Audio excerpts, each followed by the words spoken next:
Kamusta mga kaibigan? Welcome muli sa ating channel. Ito nga pala ang Kaneki Anime TV. Hello, kamusta sa ating munting channel? Ngayon ang ating anime characters na tatalakayin ay walang iba kundi si Machi, Ine. Kung ano ang kanyang personalidad at kung ano ang tunay niyang pagkatao at kung ano ang kanyang estilo sa pakikipaglaban. Pati ang kanyang nen type ay aalamin natin at kung anong sandata ang kanyang ginagamit sa pakikipaglaban, lahat yan ay pag-uusapan natin kay Machi.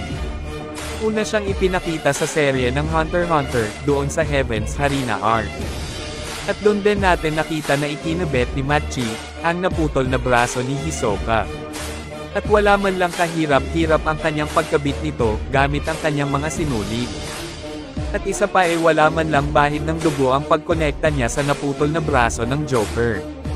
At sa mga hindi nakakaalam, si Machi ang pinakamalakas na babae sa miyembro ng Spider. At siya lang din ang babae na pinakitahan ng interest ni Hisoka. Ang patunay kung napaka-importante ni Machi sa Salamangkero, nung iniwan niyang buhay si Machi sa Heaven's Arena. Pero sila Shalnark at Cortopi pinatay niya ng walang pag-aalinlangan. Kaya ito ang patunay ko na special si Machi kay Hisoka hanggang ngayon, buhay pa rin ang karakter ni Machi sa serye ng Hunter x Hunter. Kasalukuyan nasa loob siya ng barko ng Dark Wheel na pag-aari ng Kakan Empire. Patungo nga ito sa delikadong mundo ng Dark Continent. At ang buong miyembro ng Spider ay nasa loob na rin ng Dark Wheel, para hanapin si Hisoka. At sa mga hindi nakakaalam, si Machi ay namulat sa Meteor City kasama ang buong miyembro ng Spider. Wala rin siyang pagkakilanlan kung saan siya nagmula. At ikatlo siya sa member ng Phantom Troop. Pagdating sa pakikipaglaban, hindi rin siya basta madaling talunin. Dahil nakita naman natin nung sinakop nila Machi, kasama ang buong grupo ng Spider, ang Yorkville City ng walang kahirap-hirap.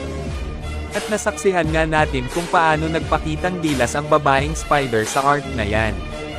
At tinapos nga niya ng walang pakundangan ang bawat sundalo ng mafia. Ang kanyang pangunahing armas na ginagamit sa pakikipaglaban ay walang iba kundi ang kanyang mga sinulig. At gawa nga ito sa nen at napakatibay, at kahit si Gun ay hindi ito kayang putulin. Nakita naman natin nung ito'y kanyang ginamit sa mga taga-mafia, halos lahat ng miyembro nila ay nakabigtay o nakatiwarek at wala ng buhay. Kaya pagdating sa pakikipaglaban walang dudang malakas itong si Machi. At ang kanya namang nen type ay nabibilang siya sa mga transmuter. At isa rin siya sa mga pinakatahimik sa grupo, at hindi nga siya magsasalita ng mga walang kwentang bagay na hindi naman kailangan. At si Machi rin ang pinagkakatiwalahan ni Kuroro, tungkol sa mga masasamang mangyayari sa kanilang grupo. O kaya naman ang kutob ni Machi na talagang pinagkakatiwalahan ng pinuno. Dahil ilang beses na rin sila nailigtas ng kutob ni Machi. At kay Kuroro nanggaling ang mga salitang ito at isa rin si Machi sa pinakatapat sa pinuno. Ang patunay ko dyan nung tinanong ni Hisoka si Machi, na kung matatalo ni Hisoka si Kuroro. Ang sinagot ni Machi kay Hisoka, tutubisin niya itong si Hisoka, kahit saan siya magpunta. Kaya para sa akin napaka-importante na karakter itong si Machi sa kwento ng Hunter x Hunter. At masisilayan ulit natin siya kung may pagpapatuloy na ni Yoshiro Togashi, ang kwento ng Hunter x Hunter sa Dark Continent Arc. At bago nga tayo magpaalam, may huling trivia tayo para sa babaeng Spider. Dahil alam nyo ba sa buong grupo ng Spider, si Machi ang unang nakagamit ng nen sa lahat. At dito na rin matatapos ang anime review characters ni Machi Ine. Sanay nagustuhan nyo ang review natin ngayong araw. At sanay huwag kayong magsawang sumuporta sa ating munting channel, at sanay makahingi ako ng like and subscribe. At isa pa makabalik sana si Yoshiro Togashi, para maipagpatuloy niya na ang kwento ng Hunter x Hunter.